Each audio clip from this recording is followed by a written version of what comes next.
তোমাকে নির্দেশ দিতেছেন। আচ্ছা বলুন তো আমার রব কারা? জোরে সরে বলে। যে আল্লাহর কাছে চাইলেও খাওয়ায়, না চাইলেই খাওয়ায়, তিনি তো আমার রব। সুবহানাল্লাহ। কত কিছু আমরা দেখি, চোখে দেখা যায় না, কিন্তু তাদের খাবারের ব্যবস্থা আল্লাহ করে দিয়েছেন, দিছে না? নদীর মধ্যে কত রকমের প্রাণী আছে, কত রকমের নদীর মধ্যে মাছ আছে, যেগুলো আমরা চিনিও না, অথচ তার খাবারের ব্যবস্থা আল্লাহ রাব্বুল আলামিন করে দিয়েছেন। জোরে সরে বলুন সুবহানাল্লাহ। যেহেতু আল্লাহ রাব্বুল আলামিন সুন্দর ব্যবস্থাপনা করে দিয়েছেন, আল্লাহ রাব্বুল আলামিন প্রথম বললেন আল্লাহ ছাড়া অপর কারো বন্দেগী করা যাবে। জোরে সরে বলেন যাবে। অপর কারো বন্দেগী, আল্লাহ ছাড়া কারো বন্দেগী করা যাবে না। যদি ইবাদত করতে হয় একমাত্র আল্লাহরই করা লাগবে। আল্লাহ রাব্বুল আলামিন আবার তারপরে নির্দেশ দিতেছেন, ওয়াবিল ওয়ালিদাইনি ইহসানা। এই আয়াতের মধ্যে দ্বিতীয় নম্বর কথা আল্লাহ বললেন। প্রথম বলছেন আল্লাহর ইবাদত বন্দেগী করো, আল্লাহ ছাড়া অপর কারো বন্দেগী করা যাবে। দ্বিতীয় নম্বর হলো ওয়াবিল ওয়ালিদাইনি ইহসানা, পিতামাতার সঙ্গে সবচাইতে বেশি ভালো আচরণ করবে। সুবহানাল্লাহ। কোন কার সঙ্গে? পিতামাতার সঙ্গে, বাবা মার সঙ্গে সবচাইতে তুমি ভালো আচরণ করবা। আচ্ছা বলুন, দুনিয়াতে বাপ মার চাইতে যদি কেউ বেশি আদর করে, আপনি বুঝবেন এর মধ্যে সমস্যা আছে। কি কন? বাপ মার চাইতে সন্তানকে যদি কেউ বেশি ভালোবাসে, মনে রাখবেন এই ভালোবাসার মধ্যে কিন্তু আছে। কি আছে? ভেজাল আছে, সমস্যা আছে। এই জন্য দুনিয়াতে বাবা মার চাইতে কেউ বেশি ভালোবাসতে পারে না।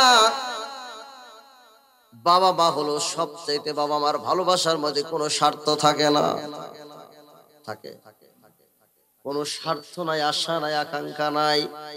বাবার একটাই ইচ্ছা, মায়ের একটাই ইচ্ছা, সন্তানকে ভালো মানুষ করা লাগবে। ও যুবক, যুবক রে, তুমি যখন কিছুই ছিলে না, তোমার যখন অস্তিত্ব সংকটে ভুগছিলা, তখন কিন্তু তোমার বাবা মাই তোমারে সবচেয়ে বেশি আদর করে লালন পালন করেছেন। কি বলেন? এত যত্ন যে বাপ মা আমার করলেন, আফসোসের বিষয় আজকে সেই বাবা মা সবচাইতে বেশি বাবা মা হলো অপমানের শিকার। আজ কথা বুঝেন নাই? শ্বশুর বাড়ির আত্মীয়র যত্ন আছে রে, কিন্তু বাবা মার যত্ন নাই। আমি বলছি না তাদের আদর আপ্যায়ন করবেন না, সেটা না, কিন্তু যুগটা এমন এসে গেছে, এমন অবস্থায় এসে গেছে, বাবা মা সবচেয়ে বেশি অপমানের শিকার। সবচেয়ে বেশি বাবা ভাই যেন সবচেয়ে বেশি মনে হয়। ও বন্ধু, যুবক রে, যদি তুমি চিন্তা করে দেখো, তোমার পিছনে কে সবচেয়ে বেশি শ্রম দিয়েছেন? তিনি হলেন তোমার বাবা।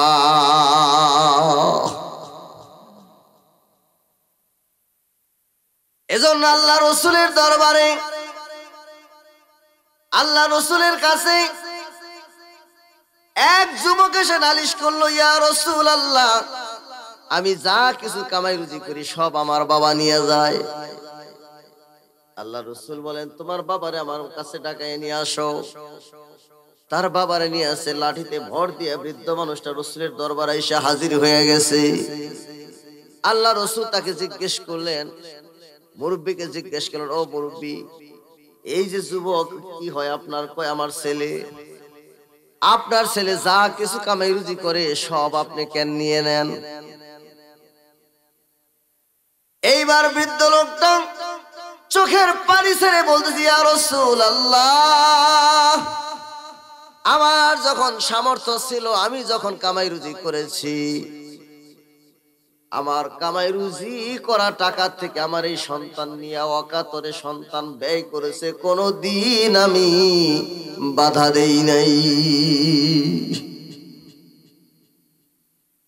কি কয়? বাবা কামাই করে, বাবার কামাই থেকে সন্তান নিয়ে খরচ করে, বাবা আরো খুশি আনন্দিত। সুবহানাল্লাহ। ও চিন্তা করে ও নিবে না নিবে কারা। কি কয়? বৃদ্ধ মানুষটা চোখের পানি ছেড়ে দিয়া বলতেছে, হুজুর, আমার গায়ে যখন শক্তি ছিল, সামর্থ্য ছিল, আমি কামাই রুজি করতাম, অকাতরে টাকা নিয়ে খরচ করেছে, কোনোদিন বাধা দেই নাই। আর আজকে আমি ও কামাই রুজি করে ওর কামাই থেকে টাকা নিলে ও আমারে বাধা দেয়। ও হুজুর গো, আজকে ও আমারে বাধা দেয়, নালিশ করে আপনার কাছে। আল্লাহ রাসূল চোখের পানি ছেড়ে দিয়ে তিনি বললেন, ও যুবক রে, তুমি যা কিছু কামাই রুজি করো, তুমি এবং তোমার কামাই রুজি যত সম্পদ আছে সব হলো তোমার বাবা।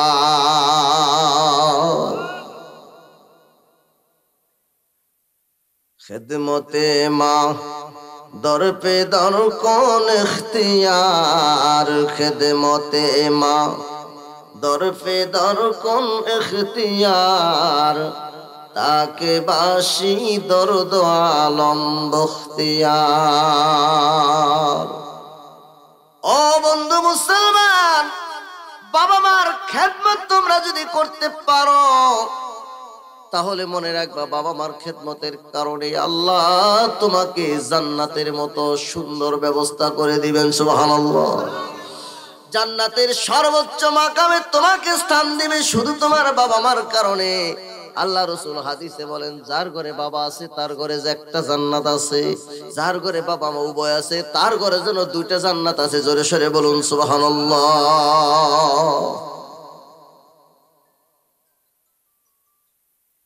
কি অবস্থা! এই জন্য যে বাবা মা এত কষ্ট করে সন্তানকে লালন পালন করলো, আজকে আফসোসের বিষয়, মা কান্দে বাবা কান্দে, দুইটা সময় মা কান্দে। একটা সময় হলো সন্তান যখন খানা খায় না, মা পিছে পিছে ঘুরে খানা খাওয়ানোর জন্য, সন্তান না খাইলে মা কান্দে। কি কয়? আর একটা সময় মা কান্দে, মা যখন বার্ধক্যে পৌঁছে যায়, সন্তান যখন খাবার দেয় না তখন কান্দে। কি কথা ঠিক কিনা? আহা, ও বন্ধু মুসলমান, প্রথম কান্নাটা হলো সন্তান খায় না বলে কাঁদে। দ্বিতীয়বার কান্না যদি মা কান্দে বৃদ্ধ অবস্থায়, সন্তান রে তুমি খাবার দেও না বলে যদি মা কান্দে, মনে রাখবা তোমার রক্ষা নাই, রক্ষা আছে। ও যুবক, তুমি ভালো করে চিন্তা করে দেখো তোমার মায়ের খেদমত করবে কি করবে না। আল্লাহর নবী মুসা আলাইহিস সালাম, আল্লাহর নবী মুসা আলাইহিস সালাম আল্লাহকে একদিন প্রশ্ন করলেন, আল্লাহ, জান্নাতে আমার বন্ধু হবে এমন মানুষ কি দুনিয়াতে জীবিত আছে? আল্লাহ রাব্বুল আলামিন বলেন, মুসা রে, হ্যাঁ, এমন মানুষ তো দুনিয়ায় জীবিত আছে। কয় আল্লাহ, তার নাম কি? কয় তার নাম তো আলী বিন মুআফিক। কয় তার বাড়ি কোথায়? তার বাড়ি হলো দামেস্ক শহরে। বর্তমান যে সিরিয়া সবচাইতে বেশি এখন সিরিয়া বিজয় অর্জন করেছে, কিন্তু হায়নারা আবার ওই ইসরায়েলের হায়না আবার 250 রকমের জায়গায়, 250 বেশি জায়গায় তারা আক্রমণ চালাইছে। তার মানে কি সিরিয়া যেন ঘুরে দাঁড়াইতে না পারে। এরা তো আবার স্বাধীনতা লাভ করলো, মূলত এরা যেন আবার ঘুরে দাঁড়াইয়া যেন শক্তিশালী হইতে না পারে, আগেই তাদের দুর্বল করে দাও। ইসরায়েল রাষ্ট্রটা যেন আরো বৃহদাকার ধারণ করে, বলেন নাউজুবিল্লাহ। বন্ধুরে, মুসলমান বিজয়ের জাত, মুসলমান জয়লাভ করবে কিয়ামতের পূর্বে। এই ভারতেও মুসলমানরা আজকে নির্যাতিত নিপীড়নের শিকার, বাংলাদেশও তার বাইরে নয়। কি বলেন, কথা ঠিক কিনা? ভারত যে হুঙ্কার দিচ্ছে তাতে মনে হয় এমন একটা পরিবেশ অবস্থা সৃষ্টি করেছে, এরা এরকম করে কেন, মুসলমানদের বিরুদ্ধে বিরোধিতা করে কেন, কারণটা কি? রাসূল সাল্লাল্লাহু আলাইহি সাল্লাম কিন্তু বন্ধুরে এই গজওয়ে হিন্দের কথা বলেছেন। গজওয়ে হিন্দ সবচাইতে পৃথিবীর সবচাইতে বৃহত্তম যুদ্ধ হবে গজওয়ে হিন্দ ধর্মযুদ্ধ। এই যুদ্ধটা হবে অসম যুদ্ধ। এই যুদ্ধের ময়দানে হিন্দু মুশরিকরা থাকবে সবচাইতে বেশি, এত পরিমাণ থাকবে, মুসলমান থাকবে তার চাইতে অনেক কম। মুসলমানদের মধ্যে তিনটা ভাগে বিভক্ত হয়ে যাবে। এক ভাগ মুসলমান যুদ্ধে, এক ভাগ মুসলমান ওই সমস্ত কাফেরদের সংখ্যা দিকে দেখেন, মুশরিকদের অধিক সংখ্যা দেখা তারা পলায়ন করবে। যারা পলায়ন করবে তারা সবাই বেঈমান হয়ে মারা যাবে, বলেন নাউজুবিল্লাহ। আর যারা জীবিত থাকবে, যারা জীবিত থাকবে বন্ধু মুসলমান যুদ্ধের ময়দানে যারা জীবিত থাকবে তারা প্রত্যেকে ইমানের মতো দৌলত নিয়ে মারা যাবে, সুবহানাল্লাহ। যারা শাহাদাত বার এক ভাগ শাহাদাত বরণ করবে, এই পরিমাণ মুসলমানের রক্ত ঝরবে, মুসলমানের রক্তে পায়ের গোড়ালি পর্যন্ত, মুসলমানদের যারা জীবিত থাকবে পায়ের গোড়ালি পর্যন্ত রক্তে ভিজে যাবে। কিন্তু বন্ধুরে জীবিত যারা থাকবে এরা এদেরকে আল্লাহ বিজয় দান করবেন। এদের আল্লাহ রাসূল বলেন বদরের যুদ্ধে শহীদ যারা হয়েছিল তাদের যে মর্যাদা, এই গজওয়ে হিন্দে যারা শাহাদাত বরণ করবে তাদেরকে একই মর্যাদা দান করা হবে, সুবহানাল্লাহ।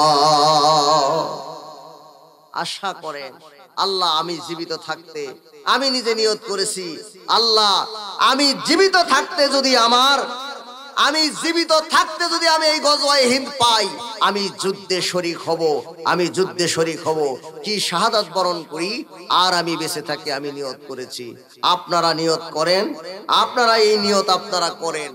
যদি যুদ্ধের ময়দানে যুদ্ধ পাইলেন না, মনে করেন যুদ্ধ পাইলেন না, আল্লাহ রাব্বুল আলামিন আপনাকে আমাকে শাহাদাতের মউত দিয়ে দিবে, সুবহানাল্লাহ।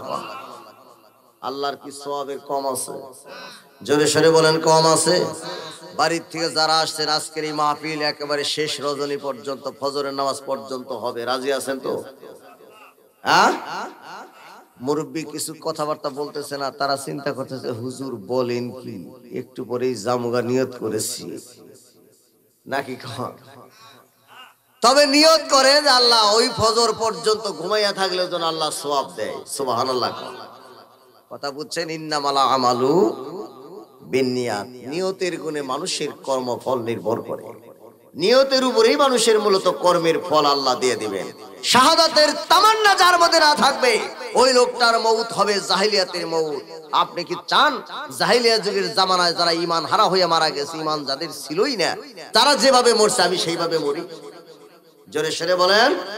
তাহলে বোঝা গেল শাহাদাতের তামান্না আছে তো? জোরে সরে বলেন আছে তো? একটু তাকবীর দিবেন, নারায়ে তাকবীর, নারায়ে তাকবীর। রাজি আছি তো নাকি? সাহস আছে তো?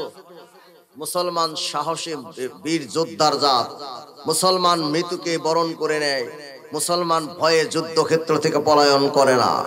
হয় যুদ্ধে জয় হব, না হয় আমরা মৃত্যুবরণ করব। রাজি আছি তো? সাহস রাখেন অন্তরে, সেই হিম্মত রাখেন। ও বন্ধু মুসলমান, এইবার দেখেন হযরতে মুসা আলাইহিস সালাম, মুসা আলাইহিস সালাম কয় আল্লাহ তার ঠিকানা দিয়ে দাও। ঠিকানা আল্লাহ দিয়ে দিল দামেস্ক শহরে। সিরিয়ার রাজধানীর নাম হলো দামেস্ক।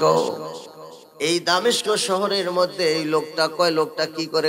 লোকটা কসাইর কাজ করে, গোশত বিক্রি করে লোকটা। মুসা আলাইহিস সালাম রওনা করলেন, কোনো কথা নাই, জান্নাতে যে বন্ধু হবে তার সঙ্গে দুনিয়ায় সাক্ষাৎ। সুবহানাল্লাহ। সৌভাগ্যের ব্যাপার না? তার সাথে গিয়ে সাক্ষাৎ করব। আল্লাহর নবী মুসা আলাইহিস সালাম, যার কথা কোরআনের মধ্যে সবচেয়ে বেশি বর্ণনা করা হয়েছে, মুসা আলাইহিস সালাম এবার রওনা করলেন, ওই দামেস্ক শহরে থেকে রওনা করলেন। গিয়ে দেখে রে একজন এমন একটা ব্যক্তিকে দেখা গেল, কসাইয়ের কাজ করতেছে, গোশত বিক্রি করতেছে, একদম কালো কদাকার কুৎসিত, এত কালো তাকে দেখে মনে হচ্ছিল না যে এই কালো মানুষটা জান্নাতে আমার বন্ধু হবে। দেখছেন ও বন্ধু, আল্লাহর কাছে কিন্তু ফর্সার কোনো মর্যাদা নাই, চেহারা সুন্দরের কোনো মর্যাদা নাই। আল্লাহর কাছে মর্যাদা হলো তারই সবচাইতে বেশি। কোরআনুল কারীমে আল্লাহ বলেন, ইন্না আকরামাকুম ইনদাল্লাহি আতকাকুম। আল্লাহর কাছে ওই ব্যক্তির সবচাইতে বেশি মর্যাদা যে লোকটার মধ্যে আল্লাহর ভয় যার যত বেশি, আল্লাহর কাছে তার মর্যাদা তত বেশি। সুবহানাল্লাহ। কি কয়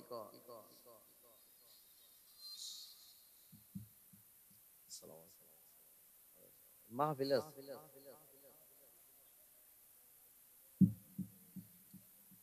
আল্লাহর কাছে যত মর্যাদা যার যত বেশি, তত দুনিয়াতে আল্লাহর ভয় যার যত বেশি, আল্লাহর কাছে সম্মানিত সে তত। সুবহানাল্লাহ। তাই যদি হতো বেলালের মতো কালো কদাকার কুৎসিত মানুষ কখনো মসজিদুন নববীর প্রথম মুয়াজ্জিন নির্বাচিত হইতে পারত? দলীয়করণ দেখছে? আল্লাহ রাসূল কি বলছেন এরা কুরাইশ বংশের লাগবে? তা তো বলেন নাই। তার বংশের হবে তাও বলেন নাই। বরঞ্চ আল্লাহর ভয় যার যত বেশি, তত তার সম্মান তত বেশি। সুবহানাল্লাহ। ও বন্ধু মুসলমান, মুসা আলাইহিস সালাম জিজ্ঞেস করলেন, ভাই আপনার নাম কি? কয় আমার নাম আলী বিন মুয়াফিক। কয় নামও তো ঠিক আছে, নাম তো ঠিক আছে, তাহলে আবার গোশত বিক্রি করে এটাও তো ঠিক আছে, সব ঠিকঠাক পাইলাম। চিন্তা করলো মুসা আলাইহিস সালাম, চিন্তা করলে লোকটা কি আমল করে এটা আগে দেখা দরকার আমার। এবার তিনি লোকটার পিছনে পিছনে লাগলেন, গোশত বিক্রি করে। বাবা, এবার কিন্তু গোশত যে বিক্রি করে কসাই কিন্তু জানে কোন গোশতটা সবচাইতে ভালো স্বাদের গোশত। কি বলেন, কথা ঠিক কিনা? কোনটা ভালো কোনটা নরম এটা তার জানা আছে। এই জন্য সে নরম নরম গোশতগুলি আগে বাছাই করে রাখলো তার মায়ের জন্য। বাড়িতে নিয়ে গেল রে, বাড়িতে নিয়ে গিয়ে গোশত নিজেই রান্না করলো। নিজেই রান্না করার পর নিজেই রুটি বানাইলো, তার মাকে গোসল করাইলো, গোসল করাইয়া নিজেই মাকে খাওয়াইয়া দিল। সুবহানাল্লাহ। মাকে কি করছে? মাকে খাওয়াইয়া দিছে। এই দৃশ্য দেখার পর মা যেন খাওয়া শেষ করে কি যেন বিড়বিড় করে মুগ্ধা বলে। মুসা আলাইহিস সালাম ডাক দিলেন আলী বিন মুয়াফিককে, বাইরে শোনো, আমি দেখলাম তুমি বাজার থেকে গোশত নিয়ে আসলা, নিজ হাতে রান্না করলা, রুটি বানাইলা, আবার মাকে গোসল, তোমার মাকে গোসল করাইয়া তুমি তারে খাওয়াইয়া দিলা। তোমার মা কি যেন হাত তুলে বিড়বিড় করে বললো, হাইসা দিছে। কয় আপনি তো হুজুর, আপনি এই কথা শুনে আপনি হাসবেন। আমার মা প্রত্যেক দিন আমার মাকে এইভাবে যখন খাওয়াইয়া দেই, খাওয়া শেষে আমার মা আল্লাহর কাছে দোয়া করে, আল্লাহ আমার আলী বিন মুয়াফিক আমার যে খেদমত করলো, মাবুদ মাওলারি তুমি আমার আলী বিন মুয়াফিককে জান্নাতে হযরত মুসা আলাইহিস সালামের সঙ্গী বানাইয়া দিও। দেখছেন দোয়া কবুল হইছে না? হইছে না? ও গো মা, তুমি এই ধরনের শ্রেষ্ঠ নেয়ামত, তোমারই পদতলে রয়েছে জান্নাত। মারহাবা বলেন।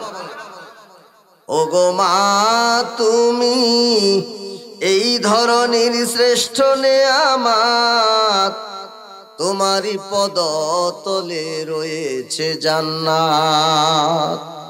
এই পৃথিবী থাকতো গো ফুল পাখিহীন, এই পৃথিবী থাকতো গো মায়া মহাহীন, যদি না পেতাম তোমার মায়াবী হাত, যদি না পেতাম তোমার মায়াবী হাত, তোমারই পদতলে রয়েছে জান্নাত। ও গো মা, তুমি এই ধরনের শ্রেষ্ঠ নেয়ামত, তোমারই পদতলে রয়েছে জান্নাত, তোমারই পদতলে রয়েছে জান্নাত। মারহাবা বলো। কি কোন রাজি আছি তো মায়ের খেদমত করতে? জোরে সরে বলে রাজি আছি তো। নাই যার মা সে কি করবে? যার মা নাই এবার খেদমত কেমনে করে করবে? মা তো হারিয়ে ফেলছে।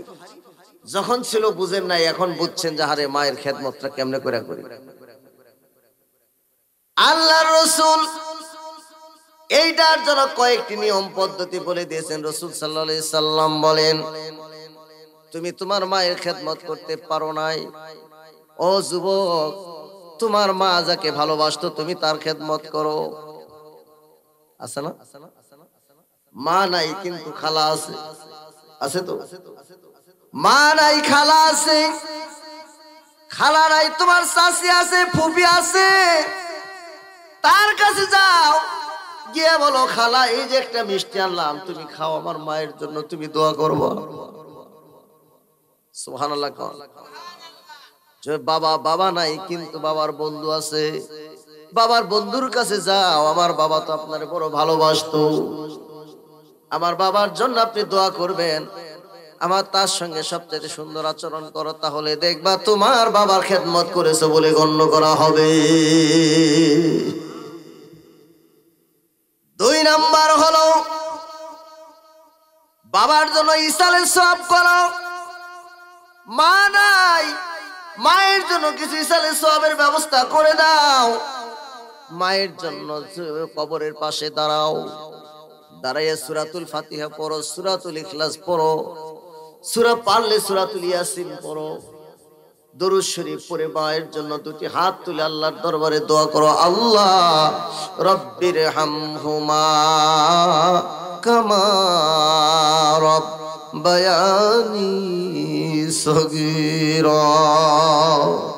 ও সন্তান, তুমি যখন আল্লাহ দোয়া শিখাইয়ে দিল যুবক, তোমার মা নাই বাবা নাই, মা হারাইছো বাবা হারাইছো, আজকে তোমার মনে বড় কষ্ট, আল্লাহর কাছে বলো রব্বির হামহুমা, রব্বি প্রভু গো ইরহামহুমা, আমার বাবা মার প্রতি ওইরকম রহম করো যেরকম রহম আমার মা বাবা শিশুকালে আমার প্রতি করেছিল। সুবহানাল্লাহ বলে। শিশুকালে করছিল না? হায় রে হায়, একটা মুহূর্তের জন্য সন্তান তোমাকে চোখের আর হতে দেয় নাই, সরতে দেয় নাই, কোথাও যেতে দেয় নাই, কি কোন করছে না? সন্তান দুষ্ট হয় কখন তা জানেন? যখন বাবা মার বলয় থেকে ও যখন একা চলার মতো যোগ্যতার অবস্থানে পৌঁছে, বাবা মা চিন্তা করে এখন ও যত বড় হয়েছে তাতে একা চলতে পারবে, এই বয়স হলে সে তার বাবা মার হাতের নাগালের বাইরে যখন চলে যায় তখন সন্তান নষ্ট হওয়ার উপযুক্ত সময়। কি বলেন, কথা ঠিক কিনা? আমাদের দেশে মনে করছেন এই 5 বছর 7 বছর 8 বছর 10 বছর এইরকম পোলাই মানে কেউ মদ গাঞ্জা খায় না। কোনগুলায় খায় তা জানেন? 10 পারি হয়ে যখন এসএসসি পরীক্ষার কাছাকাছি চলে গেছে, এই সময় ও গিয়া পরিবেশের সঙ্গে খাপ খায়া নষ্ট হয়েছে। কি বলেন, কথা কি ঠিক? কথা সত্য। সুতরাং আপনি আপনার সন্তানের ব্যাপারে আপনাকে খেয়াল করতে হবে। আপনি পিতা হইছেন, মা হইছেন, আপনার কিছু কর্তব্য তো আছে। সন্তানের প্রতি একটা খেয়াল করবেন, মাগরিবের নামাজের পর যেন ও যেন বাহিরে কখনো না থাকে, কারণ ও তো ছাত্র, পড়াশোনা করবে। কি কোন? ও পড়াশোনা করবে, পড়াশোনার টেবিলে বসবে, ও কেন রাত 10টা পর্যন্ত বাহিরে থাকবে? সন্তানের ব্যাপারে আরো কিছু বাবা মার দায়িত্ব আছে। আপনার সন্তান আপনি দেখবেন একাকী কোনো মোবাইলে কথা বলে কি, মোবাইল নিয়ে ও দৌড়াদৌড়ি করে কি। ও যদি মনে করেন মোবাইল নিয়ে দৌড়াদৌড়ি করে নাই, মোবাইলও নেয় নাই, কিন্তু দেখবেন ও বাঁশঝাড়ের নিচে দাঁড়াই রয়েছে কিংবা অমক বাগানে দাঁড়াই রয়েছে আরেক লোকের সাথে, তাহলে বুঝবেন এখানে সমস্যা আছে। কি কথা কি ঠিক? কারণ কি তা জানে? ওর একটা, আপনি যদি মনে করেন ওই জায়গায় যাবো কেন, ও থাকবো লোকের মধ্যে, পোলাপান যেখানে খেলাধুলা করতেছে ওই জায়গায় থাকবো, খেলাধুলার ওখানে নাই। ও গিয়া করছে কি তা জানে? নীরব জায়গা। এই সকল মদ গাঞ্জা যারা খায় তারা নীরব জায়গা খুঁজে। কি কন? তারা নীরব জায়গা খুঁজে যেখানে কেউ দেখবে না। নিষিদ্ধ যতগুলি কাজ, এই কাজগুলির জন্য যত সুন্দর সুযোগ সেগুলো তারা তখন খুঁজে। এই জন্য সন্তান এই সময় নষ্ট হওয়ার উপযুক্ত একটা সময়, যখন বাবা মার থেকে বিচ্ছিন্ন হয়ে যায়। সন্তানের প্রতি আপনাদের কেয়ার করতে থাকতে হবে, সতর্কতা অবলম্বন করতে হবে। বন্ধু মুসলমান, এইবার মুসা আলাইহিস সালাম আলী বিন মুয়াফিককে বলতেছেন, আলী বিন মুয়াফিক রে, তুমি কি দেখছো মুসা নবী রে? কয় না, এত বড় সৌভাগ্য কি আমার হবে? ও আলী বিন মুয়াফিক রে, তোমার মা দোয়া করেছে, মা যখন দোয়া করে রে, আরশের মধ্যে আল্লাহর আরশের মধ্যে কোনো পর্দা থাকে না, আসমানের পর্দা ভেদ করে যায়, মায়ের দোয়া সরাসরি কবুল হয়ে যায়। ও যুবক, তোমার মা দোয়া করেছে, আমি হলাম সেই মুসা। সুবহানাল্লাহ বলে। দোয়া কবুল হয়েছে না? ও বন্ধু, মাগো, ও মা, তোমাদেরও তো সন্তানের জন্য তোমার দোয়া থাকতে হবে। মা, সন্তান তোমার ভালো হয় না, তুমি দোয়া করো, একবার দোয়া করো, কবুল হয় নাই। জুনায়েদ বাগদাদী রাহমাতুল্লাহ আলাইহি ছোট্ট বালক নামাজ পড়ে, মা করে কি যায় নামাজের নিচে মিষ্টি দিয়ে আসে। সুবহানাল্লাহ। কোন কোন বাচ্চা দেখবে মিষ্টির লোভে লোভে গিয়ে নামাজ পড়ে। শুক্রবারের দিন মসজিদে গেলে বিভিন্ন কিছু পাওয়া যায়, এই জন্য নামাজে যায়। তবু আসুক, ভালো দিক না? তবু আসুক, সমস্যা নাই। ও বন্ধু, এই জন্য সন্তান জুনায়েদ বাগদাদীর মা যায় নামাজে নিচে মিষ্টি দেয়, মিষ্টি খায়। কিন্তু জুনায়েদ বাগদাদীর মা আত্মীয় বাড়ি গেছে, গিয়া সেরা চিন্তা করলো, হায় রে, জোহরের নামাজের জন্য তো আমি যায় নামাজের নিচে মিষ্টি দিয়ে আসছি, সন্তান জোহরের নামাজ পড়বে, আসরে যখন মিষ্টি পাবে না তখন আর মাগরিব পড়বে না, আমি আর যাওয়ার তো আজকে রাত্রি হয়ে যাবে, যেতেও পারছি না। এইবার দেখা গেল কি, যখনই হয়ে গেছে, ও বন্ধু মুসলমান, যখন দেখা গেল কি জুনায়েদ বাগদাদীর মা ওই দিকে নামাজ পড়ে আল্লাহর কাছে দোয়া করে আর বলে, আল্লাহ, আমার জুনায়েদ যখন মিষ্টি পাবে না তখন নামাজ ছেড়ে দিবে, আল্লাহ তুমি আমার জুনায়েদের জন্য মিষ্টির ব্যবস্থা করে দাও। সুবহানাল্লাহ। আল্লাহ রাব্বুল আলামিন জান্নাত থেকে মিষ্টি এনে মিষ্টির ব্যবস্থা করে দিয়েছে। সুবহানাল্লাহ। জুনায়েদের মা আয়েশা বলতেছে, বাবা তুমি কি নামাজ পড়ছো? পড়েছি। মিষ্টি পাইছো? কয় হ্যাঁ মিষ্টি পেয়েছি। মিষ্টি পেয়েছি, মিষ্টি তো পাইছি গো মা, কিন্তু অন্য দিনের মিষ্টি আর আজকের মিষ্টি এক এক না মা, আজকের মিষ্টির স্বাদই অনেক ভিন্ন। সুবহানাল্লাহ। এই জন্য যুবক, তুমি ডিসিশন নাও, সিদ্ধান্ত নাও। মা যারা হইছ, মা গো, তোমার সন্তানের জন্য দোয়া করা লাগবে বেশি বেশি করে। ও বন্ধু, কোন মানুষ আল্লাহ কবুল করে দিছে, কবুল করে তোমার সন্তানকে আল্লাহ ভালো মানুষের রূপান্তর করে দিছে, জোরে সরে বলুন সুবহানাল্লাহ। জন্মের পরে নিয়ত করছেন সন্তান রে বানাবেন ইঞ্জিনিয়ার, কি কন? ওরে তো দ্বীনি শিক্ষা দেন নাই। ও মা, তোমার সন্তান ইঞ্জিনিয়ার হয়েছে কিন্তু দেশের সর্বনাশ করছে, কি কন? নিয়ত করেছিলেন সন্তানকে একেবারে বড় ডাক্তার বানাবেন, সন্তান ডাক্তার হয়েছে কিন্তু মা তোমার খেদমত করে নাই। কথা ঠিক কিনা? কারণ কি, তোমার নিয়তের মধ্যে ছিল সমস্যা। তুমি তো এই নিয়ত করো নাই, আল্লাহ সন্তানকে আগে দ্বীনি শিক্ষা দিব। আচ্ছা বলেন, সকালবেলা যদি কেউ একটা মূলা খান, কি খান বলেন? মূলার পরে মনে করে পোলাও খাইলেন আর যাই কিছু খাইলেন, যত প্রকার ডেক দিবেন সব মূলা শেষ কইরা দিছে, কি কোন কথা ঠিক কিনা? এই জন্য সন্তানকে দ্বীনি শিক্ষা দাও। সন্তান যদি দ্বীন শিখে রে, সন্তান যদি কোরআনুল কারীম শিখে, সন্তান যদি দ্বীনি শিক্ষায় শিক্ষিত হয়, এই সন্তান যত বড় শিক্ষিত হোক না কেন, ওই শিক্ষা তাকে একদিন না একদিন তাকে লাইনের মধ্যে নিয়ে যাবে। জোরে সরে বলুন সুবহানাল্লাহ। কি কোন? রাজি আছি? রাজি আছি তো? রাজি আছি। সন্তানকে এই জন্য ওই দ্বীনি শিক্ষাটা দিতে হবে। আল্লাহ রাব্বুল আলামিন এই জন্য যুবকদের উদ্দেশ্যে সন্তানকে উদ্দেশ্য করে আল্লাহ রাব্বুল আলামিন বলছেন, প্রথম বলেন আল্লাহ তা'বুদু ইল্লা ইয়াহু। নাম্বার 1 হলো সন্তানকে শিক্ষা দিতে হবে সুসন্তান আল্লাহ ছাড়া অপর কারো ইবাদত করা জায়েজ নাই। আরো জোরে বলেন আছে? এটা তো মুখে বলি। যদি বলা হয় ভাই আপনার মুখে দাড়ি জ্বালাইছে, দাড়িটা রাখা দরকার না, কয় হুজুর কন্ত আমি বিয়ে করছি, আমার স্ত্রী একেবারে অল্প বয়স, সে দাড়ি পছন্দ করে না। এই যে ইসলাম মানতে একটা বাধা, এটা সম্পূর্ণ শিরক। স্ত্রী কখনো তার এই অধিকার নাই আপনাকে বাধা দিতে। এইখানে স্ত্রী একটা শক্তি হয়ে দাঁড়াইছে ইসলাম মানতে। কি বলেন? কথা কি ঠিক? তাহলে বোঝা গেল এইটা একটা এক প্রকার শিরক হয়ে গেল আপনার। সে একটা শক্তি যখন হইল, তার মানে আপনি আল্লাহকে মানলেন, আল্লাহর আইনকে মানলেন না, মানছেন কাকে? আগে স্ত্রীকে একটা শক্তি মনে করেছে।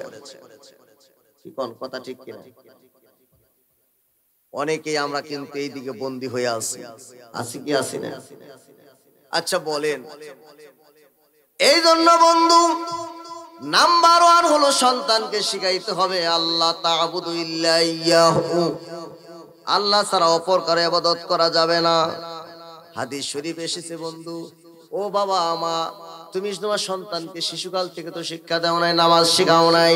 আল্লাহ রাসূল হাদিসে বলেন, মুরু আওলাদাকুম বিসসালাতি ওয়া হুম আবনাউ সাবআ সিনিনা, তোমার সন্তানদেরকে মুরু আওলাদাকুম, তোমার সন্তানদের নির্দেশ দাও, ওয়া হুম আবনাউ সাবআ সিনিনা, যখন তারা 7 বছর বয়সে উপনীত হয় তখন তাদেরকে নামাজের হুকুম দাও।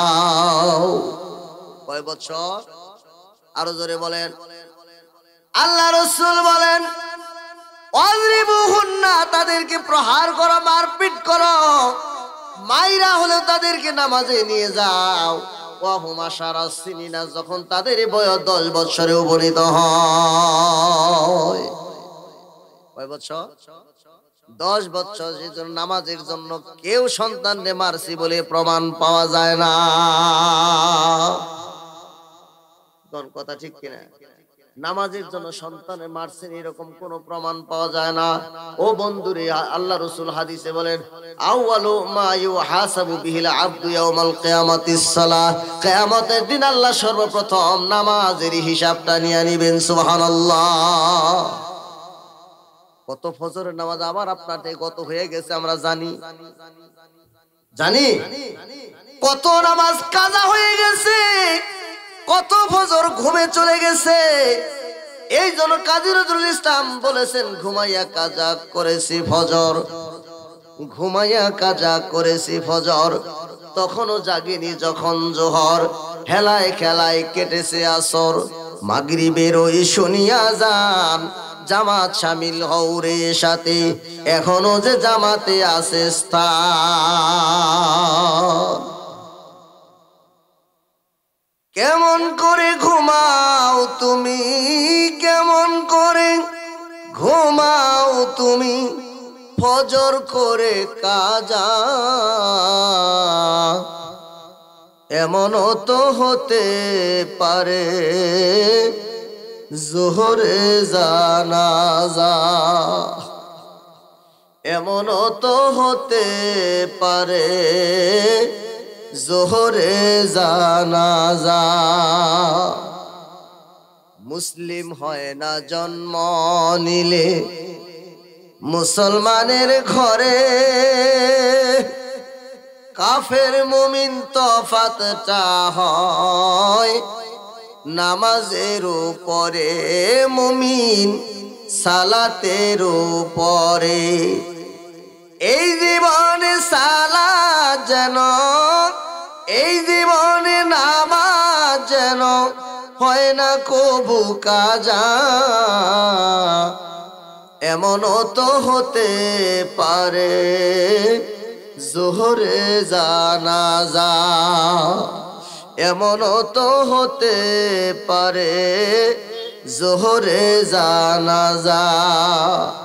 কেমন করে ঘুমাও তুমি, কেমন করে ঘুমাও তুমি ফজর করে কাজা, এমনও তো হতে পারে জোহরে জানাজা। চিন্তা করেন বাবা, ও বন্ধু মুসলমান আমার, আপনার আশেপাশ থেকে কত মানুষ চলে গেছে, ফজর কাজা হয়েছে রে, ফজরের নামাজ পড়া হয় নাই, কিন্তু জোহরের পূর্বেই তোমার এলান হয়ে গেছে জোহরে জানাজা। কথা ঠিক কিনা? এখন থেকে সিদ্ধান্ত নেন আর নামাজ কাজা নয়।